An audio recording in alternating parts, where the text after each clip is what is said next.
ito na naman ang aming kaganapan sa aming buhay mga kananays. Have a good day. Finally, at nakabili na nga po pala kami ng kanilang gamit. At ayan na nga, sinusulatan ko na nga po isa-isa ang kanilang mga notebook. At isa-isa rin ko pong nilalagyan ng kanilang pangalan. At syempre, ilalagay na rin po natin yung mga subject para hindi po sila malito. Dahil nga po lahat ng mga notebook nila ay color coding. At bawat isang subject naman po mga kananays ay by color na po yun. Kaya ito, napaka-busy na naman ang person. Una nga, ang ginawa ko mga kananays ay nilagyan ko nga ng paper tape sa ibabaw ng kanyang notebook. Kaso nga lang mga kananays ay naalis na rin pala, kaya sa loob ko na lang po susulatan. At nung sinulatan nga ng anak ko ang kanyang notebook at inilagay niya yung plastic niya, ay nabubura, kaya patuloy po siyang naglalagay ng paper tape. Nagtulong-tulong na nga po pala kami dyan para po mabilis ang aming ginagawa. Kinaumagahan nga po pala mga kananays ay naglaba na rin po ako ng kanilang mga puting damit.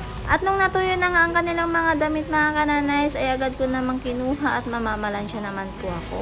At sa mga oras na to mga kananays ay gabi na po dyan. Bago nga po pala ako mamalansya mga kananays ay nag-shower na muna ako. At wag po nating ugaliin na mamamalansya muna tayo bago tayo maligo. At sobrang sama po yun, doon tayo napapasma. Kaya ingatan po natin ang mga sarili, lalo na may mga anak po tayo. At habang nga po nagvo-voice over ako ay tahol ng tahol yung aso dito sa kapitbahay. At ito na nga mga kananays, patuloy po ako sa pamamalansya. Kung mapapansin nyo mga kananays, nakaupo lang po ako sa baba ng aming higaan. Dahil nga po wala naman po kaming kabayo yung ginagamit sa pagpaplansya talaga. Kaya dyan na lang ako sa baba ng aming higaan na mamalansya. Dahil nung nasa Saudi naman po ako mga kananays ay ganyan naman po talaga ako mamalansya. At hindi po uso sa kanila yung tinatawag na kaba-kabayo. At ito na nga, natapos ko na ang isang damit. Bali nga dalawa nga po pala ang aking estudyante mga kananays, grade 4 and grade 2 na sila. Sobrang bilis talaga yung panahon. Dati karga-karga ko lang sila nung mga bata sila. At hindi pa sila marunong magpasaway. Ngayon ay malalaki na sila, nag-aaral na sila. Dati yung mga nanay lang po natin yung mga nagpapaaral sa atin. Ngayon ay tayo na naman po yung magpapaaral sa ating mga anak. O, diba? Kaya ngayon ay narealize ko na po kung gaano kahirap magpaaral ng bata. Kung ano man po yung nararanasan ko ngayon na mahirap magpaaral ng mga bata, ay ganun din po pala ang aking mga magulang noon kami ay pinag-aaral nila. Kaya hindi ko po talaga masasabi na hindi mahirap magpaaral ng mga bata.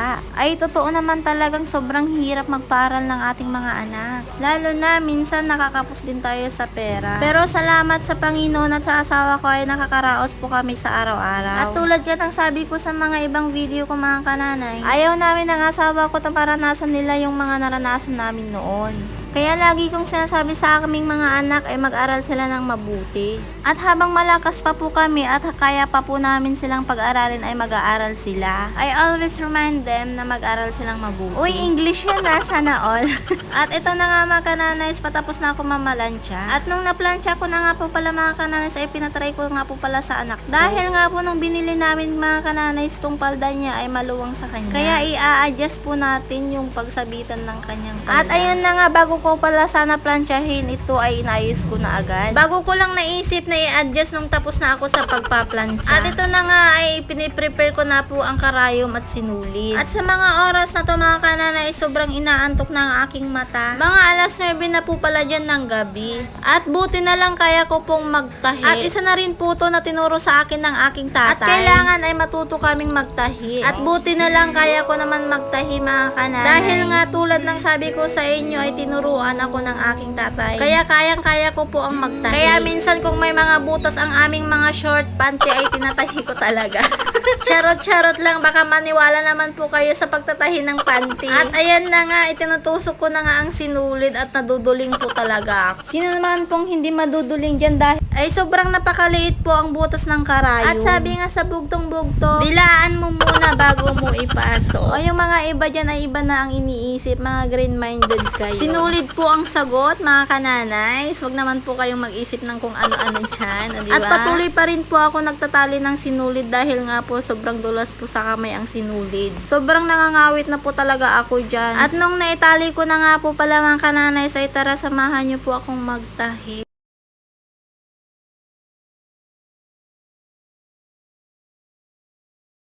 At nung natapos ko nga po pala ang pagtatahi mga kananay, ay tinawag ko nga po pala ang aking anak para nga po itry niya ang kanyang palda kung okay na, at yun nga, fail tayo. Kaya ayan, inaalis ko na naman po yung tinahi ko kanina at uulitin ko na naman po ang pagtatahi. At nung naalis ko na nga po pala ay patuloy na naman po ako sa pagtatahi kahit gabi na. At sa mga oras nga ito mga kananay, sobrang pagod na ako at gustong gusto ko na nga pong humiga dahil nga po sobrang kirot na po yung likod ko. Pero kailangan matapos ko po itong pagtatahi ng kanilang mga palda para naman maisusuot na nila bukas. Kesa naman po ipatahi ko pa sa iba ay kaya ko naman pong gawin. Sayang naman po kasi yung pang-upa natin sa iba. At kung kaya naman po natin gawin ay tayo na lang gagawa. At pagkatapos ko nga po pala itong tinahi ay tinawag ko na ulit ang aking anak para po itry niya po tong palda. At buti na lang saktong-sakto po yung pagkatahi ko para hindi na naman po ako mag-uulit. At nung natapos nga po yung palda niya ay sinunod ko naman po tong palda ng aking bunso. Dahil nga po nung nabili ko ang kanilang mga palda ay maluwang sa kanya. At yung bunso ko naman ay masikip sa kanyang bewang kaya inadjust ko po. At isinunod ko na nga rin po itong puting damit ng aking anak na luma na. Itinahi ko na rin po ang kanyang baton na naalis. At bago na naman po matapos ang aking video mga kananay, huwag niyo po ulit kakalimutan mag-subscribe sa aking YouTube channel, Gary Madel. God bless everyone. Thank you for watching. Good night!